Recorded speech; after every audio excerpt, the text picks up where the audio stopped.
你知道信封的原作是在支持一下。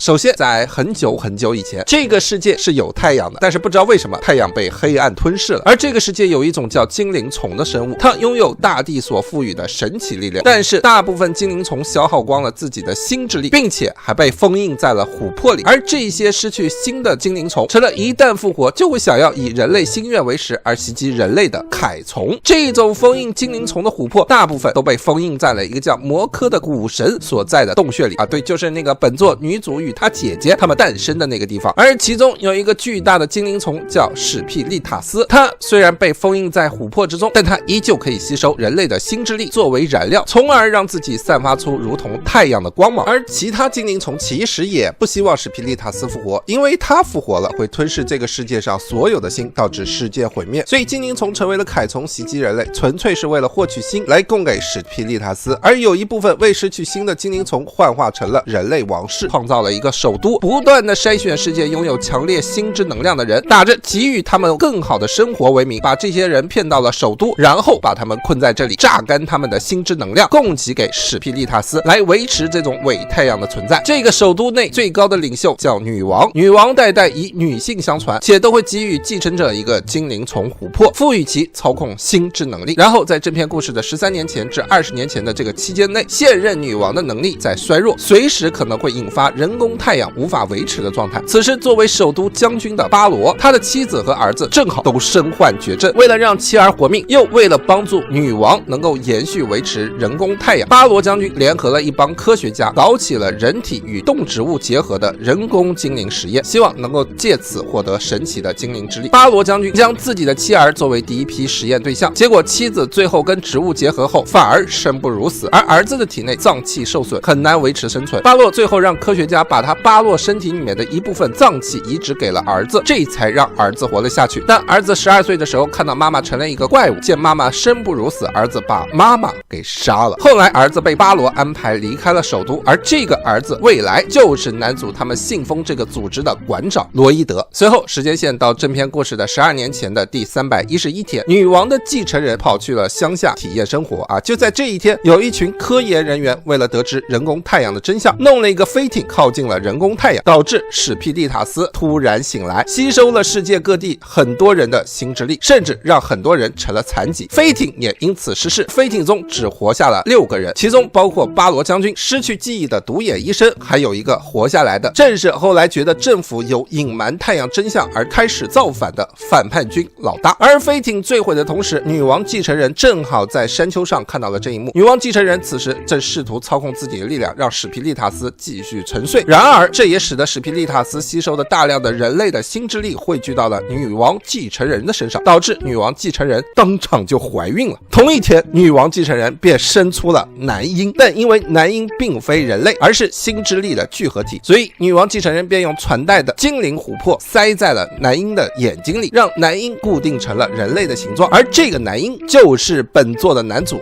拉格。后来女王继承人被首都的人带了回去，继承了女王的位子，维持人工太阳。而男主则并不知道真相，一天一天的长大。大概在男主7岁的那一年，男主与信封的成员葛修相遇，使得男主开始憧憬信封这个行业，并追随葛修的步伐开始努力。但其实这是现任女王故意埋下的伏笔，为的就是未来让男主拯救世人。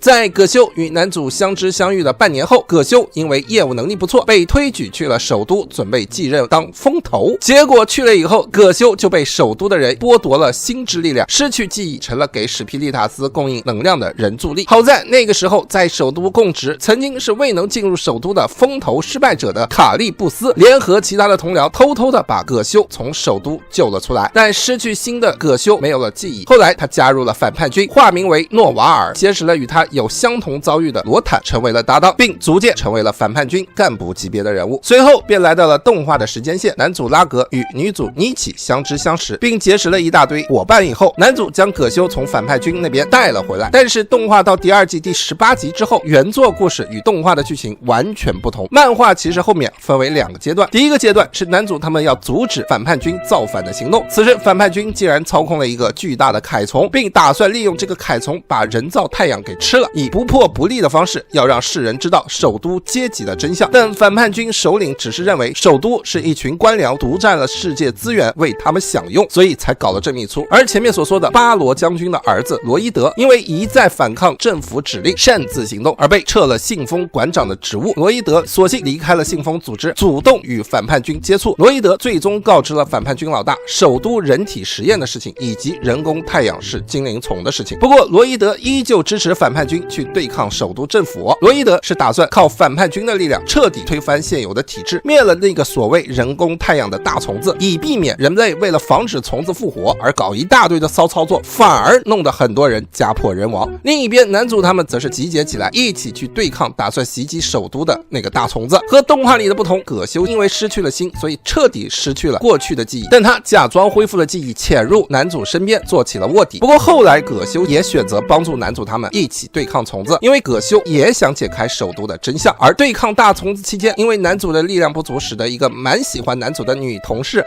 直接就被大虫子吃了心，人没了。但这也让男主、女主以及其他主角们坚定了决心，最终彻底消灭了这个虫子。而后就到了故事的第二个阶段，此时信封由卡布里斯接管，他们借着首都政府要选举新的风头的机会，准备去首都调查真相。在此之前，男主通过眼睛里琥珀的力量知道了过去的部分真相。男主也明白了自己其实不是人类，男主想彻底解决人工太阳史皮利塔斯那个大虫子，避免它复活祸害人类，所以他在北方的某个洞穴里闭关修炼了1年后回归，同另一个曾被罗伊德所救，曾是首都人体实验的优秀实验品，一起作为风头的候选人去了首都。等男主和另一个候选人通过各种首都的测试进入核心，知道一切真相时，女王的力量其实已经快要用尽了，会吞噬所有人类新的史皮利塔斯复活了。这时候反叛军也打到了首都，不过这时候首都的军队总管将军巴罗也放弃了抵抗，巴罗决定跟反叛军一起对抗复活的大虫子史皮利塔斯，并且将军巴罗此时也将过去妻儿患病自己做实验的目的与真相告诉了带着反叛军而来的罗伊德。真相大白后，父子俩算是冰释前嫌，集中力量将世界各地的人类的心之力分给了主力男主。但是男主第一次没能打死史皮利塔斯，导致为了保护男主的女主尼奇被大虫子给打死了。不过肉体毁灭的尼奇，他的心依旧陪在男主的身边。男主用同归于尽的气势彻底的消灭了史皮利塔斯，男主最后还用自己的力量幻化成了新的太阳，最终大地恢复了生机，原先一些被大虫子夺舍夺走心的人逐渐苏醒，世界又恢复了和平